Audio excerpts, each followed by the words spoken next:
السلام علیکم ناظرین، TNN ٹی وی کے نیوز بلیٹن کے ساتھ میں ہوں رخسار شہزاد۔ سب سے پہلے شامل کرتے ہیں نیوز ہیڈ لائنز۔ عالمی مہلک وبا کرونا وائرس کی چوتھی لہر نے مزید 52 افراد کی زندگیاں چھین لیں، جبکہ ایک ہی روز میں 1560 نئے مریضوں کی تشخیص ہوئی ہے۔ سڑکوں کی تعمیر میں کرپشن ملک کا سب سے بڑا ڈاکہ ہے۔ وزیر اعظم کہتے ہیں سڑکوں کی تعمیر میں چوری کیے جانے والے پیسے کی تحقیقات کرائیں گے۔ پاکستانی عسکریت پسند کی ہلاکت اور گرفتاری کی بھارتی خبروں کو مسترد کرتے ہیں۔ پاکستان کا کہنا ہے بھارت کے مذموم ہتھ کنڈوں کو ٹھوس شواہد کے ساتھ ڈوزیل میں تفصیل کے ساتھ بے نقاب کیا۔ NCOC نے 8 شہروں میں پابندیاں نرم کرنے کا فیصلہ کر لیا۔ اسد عمر کہتے ہیں 1 اکتوبر سے ایئر لائنز میں مسافروں کو کھانا فراہم کیا جائے گا۔ عدالت نے خاتون کو توہین رسالت مقدمے میں سزائے موت سنا دی۔ خاتون سلمہ تنویر کو 50,000 روپے جرمانے کی سزا بھی سنائی گئی ہے۔ Chief executive Pakistan cricket board Wasim Khan نے استعفیٰ دے دیا۔ وسیم خان کے کانٹریکٹ کی مدت اگلے برس ختم ہونی تھی۔ وسیم خان جلد اپنے اہل خانہ کے ہمراہ انگلینڈ روانہ ہوں گے۔ تکذیب نکاح کیس میں اداکارہ میرا کی کمرہ عدالت میں رو رو کر انصاف کے لیے دہائیاں۔ اداکارہ میرا کمرہ عدالت میں اشکبار ہو کر اپنی صفائیاں پیش کرتی رہیں۔ البرٹا نے ویکسینیشن مخالف مظاہروں پر پابندی عائد کرنے کا عندیہ دے دیا۔ صوبے میں کووڈ-19 کے 1224 نئے کیس اور 18 نئی اموات ریکارڈ کی گئی ہیں۔ نیشنل ویکسین پینل نے معمر افراد کے لیے کووڈ-19 بوسٹرز کی سفارش کر دی۔ کینیڈا کی ویکسین ایڈوائزری باڈی نے نئی تجاویز پیش کر دی۔ کینیڈا بھر میں کورونا وائرس کے پھیلاؤ میں اضافہ جاری ہے۔ آخری اطلاعات کے مطابق کینیڈا بھر میں کورونا مریضوں کی مجموعی تعداد 16,15,859 تک جا پہنچی ہے۔ دنیا بھر میں کورونا وائرس سے متاثرہ افراد کی تعداد 23,35,94,737 تک جا پہنچی ہے۔ موذی وائرس سے اموات 47,79,748 ہو چکی ہے۔ امریکی سینٹ میں افغانستان پر بل پیش کر دیا گیا۔ بل میں کہا گیا ہے کہ طالبان کا ساتھ دینے والوں کے خلاف کارروائی کی جائے۔ افغانستان پر خصوصی ٹاسک فورس بنانے کی تجویز بھی دے دی گئی۔ افغانستان میں فوج سے متعلق بائیڈن اور جنرلز کے موقف میں تضاد سامنے آ گیا۔ ریپبلکن سینیٹرز نے امریکی صدر پر کڑی تنقید کی۔ کہا بائیڈن نے امریکی عوام اور فوجی اندازوں سے متعلق جھوٹ بولا۔ امریکہ افغانستان میں ڈرون پروازیں بند کرے ورنہ نتائج کے لیے تیار رہے۔ طالبان نے سپر پاور کو خبردار کر دیا۔ ذبیح اللہ مجاہد کہتے ہیں افغانستان میں ڈرون پروازیں بین الاقوامی قوانین کی خلاف ورزی ہیں۔ ہیڈ لائنز آپ نے جانی اور اب خبریں تفصیل کے ساتھ۔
عالمگیر وبا کرونا وائرس کی وجہ سے مزید 52 افراد کو زندگی سے ہاتھ دھونا پڑ گیا۔ بے رحم وائرس کی وجہ سے ہلاکتوں کی مجموعی تعداد 27,690 تک جا پہنچی، جبکہ پاکستان میں کورونا کے تصدیق شدہ کیسز کی تعداد 12,43,385 ہو گئی۔ مزید جانتے ہیں اس رپورٹ میں۔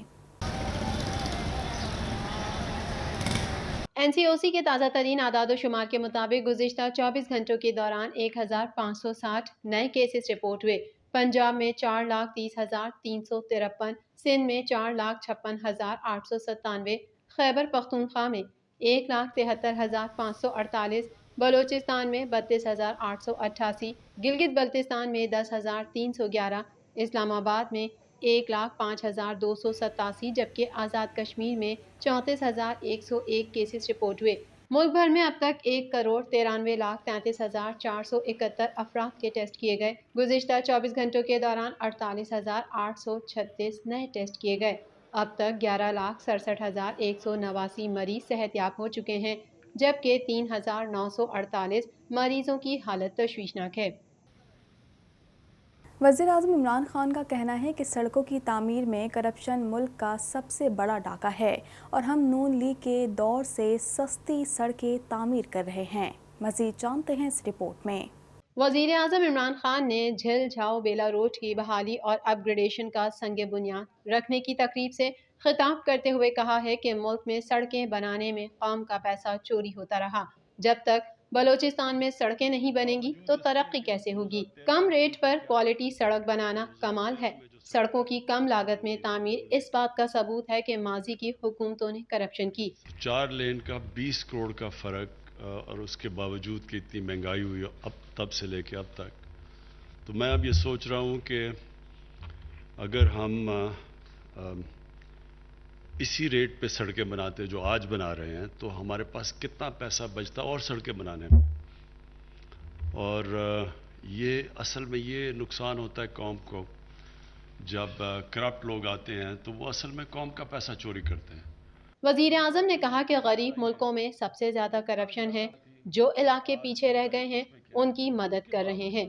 کوشش ہے پیچھے رہ جانے والے علاقوں کو آگے لائیں۔ قوم کو پتہ ہونا چاہیے کرپشن سے کتنا نقصان ہوتا ہے۔ بلوچستان حکومت کا 80 کلومیٹر طویل سڑک کا منصوبہ نیشنل ہائی وے اتھارٹی مکمل کرے گا۔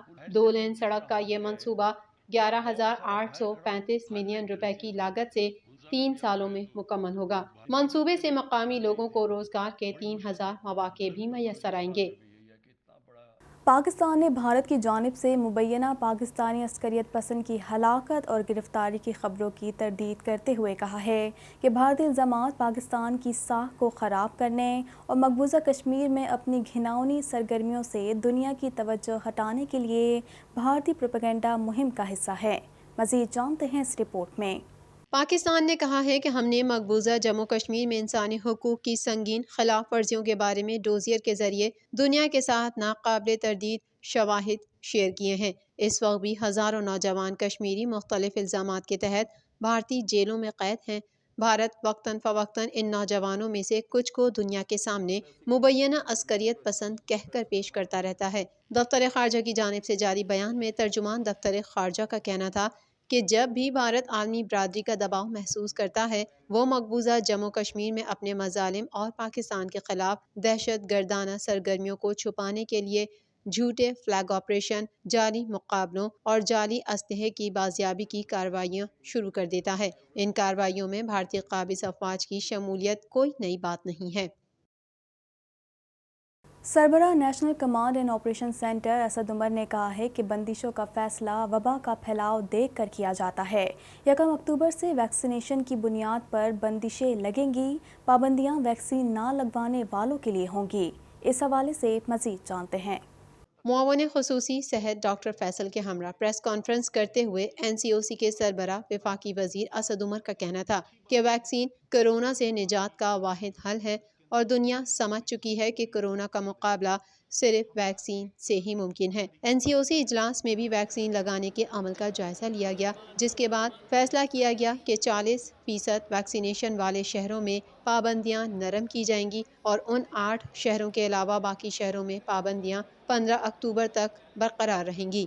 کہ اس وبا سے نکلنے کا بنیادی طور پہ طریقہ کار جو اس وقت دنیا کے پاس موجود ہے وہ ہے ویکسین لگانا، اور جب تک ایک بہت بڑی تعداد کے اندر ملک کے شہریوں کو ویکسین نہیں لگے گی تو آپ کو ان بندشوں کے اوپر ہی انحصار کرنا پڑے گا، اور جس کی وجہ سے ظاہر ہے زندگی کے اندر مشکلات بھی پیدا ہوتی ہیں، کاروبار کا نقصان بھی ہوتا ہے۔ سربراہ NCOC کا کہنا تھا کہ 1 اکتوبر سے اسکردو، پشاور، کوئٹہ، اسلام آباد، راولپنڈی سمیت 8 شہروں میں بندشیں کم کی جا رہی ہیں۔ ان شہروں میں انڈور اجتماعات میں 400 لوگوں کو شرکت کی اجازت ہوگی اور آؤٹ ڈور اجتماعات میں 1000 لوگ شریک ہو سکیں گے۔ وہاں شادی کی تقریبات روزانہ ہو سکیں گی، جبکہ وہاں کے مزارات سینما اور تمام ریسٹورنٹس مکمل طور پر کھولے جا رہے ہیں۔ 1 اکتوبر سے ایئر لائنز میں مسافروں کو کھانا بھی فراہم کیا جائے گا۔ 1 اکتوبر سے جو بندشیں ہم لگا رہے ہیں یا جن کی توثیق کی جا رہی ہے یا جن کے اندر کمی کی جا رہی ہے، اس کی بنیاد کسی بھی شہر کے اندر، کسی بھی ضلع کے اندر جو ہے ویکسین کتنی لگائی گئی ہے اس کی بنیاد پر ہوگا۔ ایڈیشنل سیشن جج منصور قریشی نے توہین رسالت مقدمے کا ٹرائل مکمل ہونے پر فیصلہ سنا دیا۔ خاتون سلمہ تنویر کو پھانسی اور 50,000 روپے جرمانے کی سزا سنائی گئی ہے۔ مزید جانتے ہیں اس رپورٹ میں۔ سیشن کورٹ نے خاتون کو توہین رسالت کے مقدمے میں سزائے موت سنا دی۔ ایڈیشنل سیشن جج منصور قریشی نے مقدمے کا ٹرائل مکمل ہونے پر فیصلہ سنایا۔ خاتون سلمہ تنویر کو پھانسی اور 50,000 روپے جرمانے کی سزا سنائی گئی ہے۔ خاتون پر توہین رسالت کے الزام میں 2013 میں تھانہ نشتر کالونی میں مقدمہ درج کیا گیا تھا۔ پروسیکیوشن نے ٹرائل کے دوران 11 گواہوں کو عدالت میں پیش کیا۔ مجرمہ 7 روز کے اندر فیصلے کے خلاف لاہور ہائی کورٹ میں اپیل دائر کر سکتی ہے۔ اختیارات میں کمی اور تنخواہ میں کٹوتی پر نالا chief executive P C be Wasim Khan نے اپنے عہدے سے استعفیٰ دے دیا ہے۔ وہ جلد ہی اپنے اہل خانہ کے ہمراہ برطانیہ روانہ ہوں گے۔ مزید جانتے ہیں اس رپورٹ میں۔